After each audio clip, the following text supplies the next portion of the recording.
Now back to Fitz and Brooks. I tell you what, I am not playing poker, Rod, with one Robert Myers. I mean, if you shake this guy's hand, you got to count your fingers when you're done because, let's see, I have no cap room, I have no draft picks, I have nothing to trade, and yet you pull off like the offseason of the century. I mean, this is, you got a number one pick, you filled in your backup 5 spot, you got a power forward with bulk, your backup 1 spot, you moved $24 million to Utah.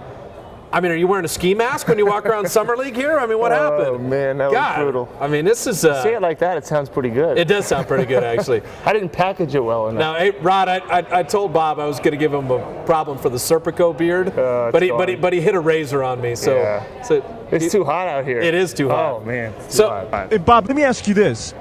If the Warriors had not made the playoffs this year, do you think you would have had the offseason that you are in the middle of currently having? Would you have been able to get the guys you got? No, I don't think so, Rod. I don't think so. I don't think we could have gotten Iguodala for one. For 2 reasons. He had many choices as to where he could go play, and he got offered more money than we even offered him. So I think it would have been really hard to kick it off with a guy like Iguodala.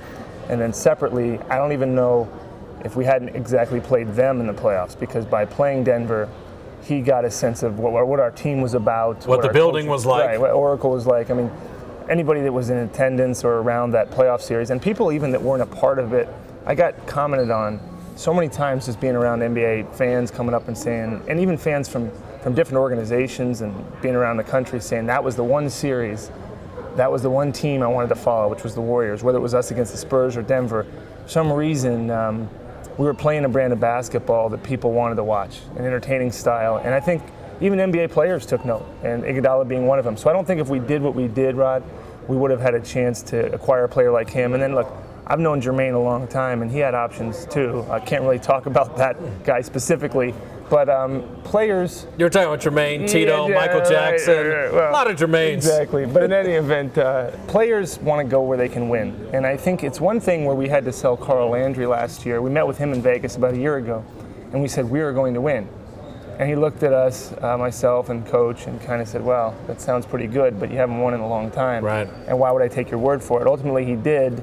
But this year, we don't have to actually sell it as much. We did it. So I think you're right, Rod. Winning allowed us to negotiate with a little more room, a little more leverage, and pull off some things we probably wouldn't be able to do. Well, the reason I asked that question because of the obvious importance of winning, just in terms of what that means to your team, to the fans, monetarily to the franchise, but also when it comes to free agency, you get guys who want to come to play for you because it's a winning situation. And you just mentioned it with Andre.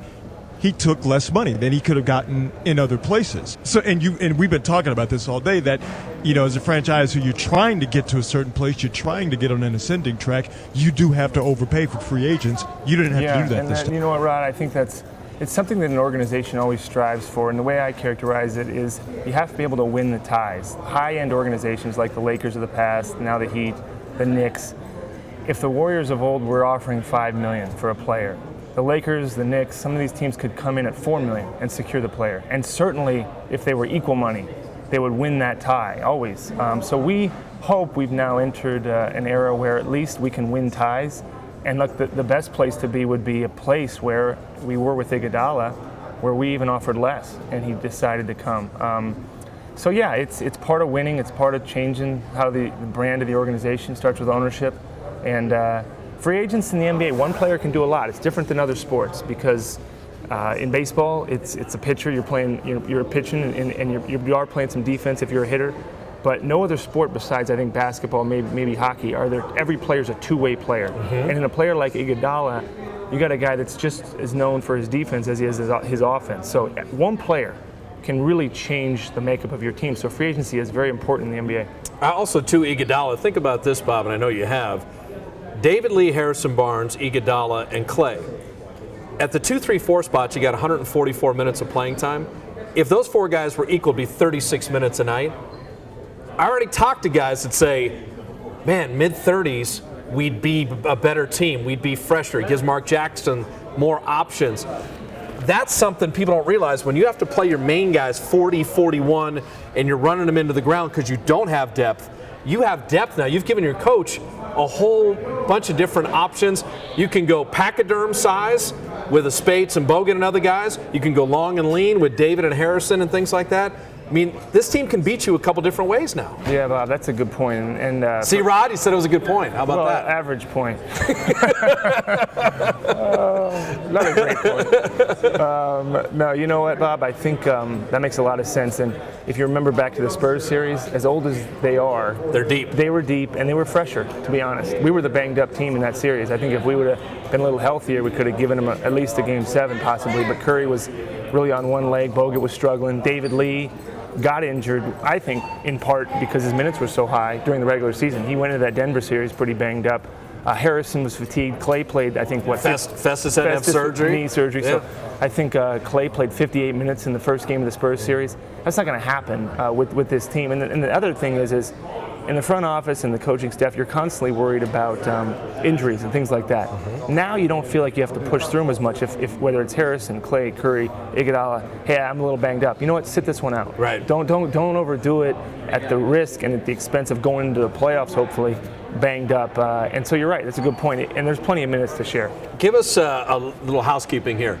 Tell us about Bogut. Tell us about David in terms of where they are health-wise. Rod was asking a good question yesterday with Jerry West as far as what do you want from Bogut this summer, because it's not a surgical recovery summer as it was a year ago. Yeah, Bob, the best thing that I think Bogut is actually getting to deal with this offseason is no surgery, and he's just going to build on what he did last year. So he's finally had an offseason where he hasn't had a procedure done. His ankle obviously was swollen at the end of the year, but he feels great. Talked to him about a week ago, and he said his ankle was responding well. He was doing a lot of different things, and so he's out in Australia now. He's got his own gym, own facility out there. We're going to send our head trainer Johan Wang out there to Croatia, because Bogut goes to Croatia, I think, at the end of this month. So we're going to go visit with him, make sure he's doing well, and then he'll come back in September. But all indications are he'll be 100% coming into camp, which is huge. And I don't know that you want Bogut being a 40-minute guy. Hopefully he's around 30 next year.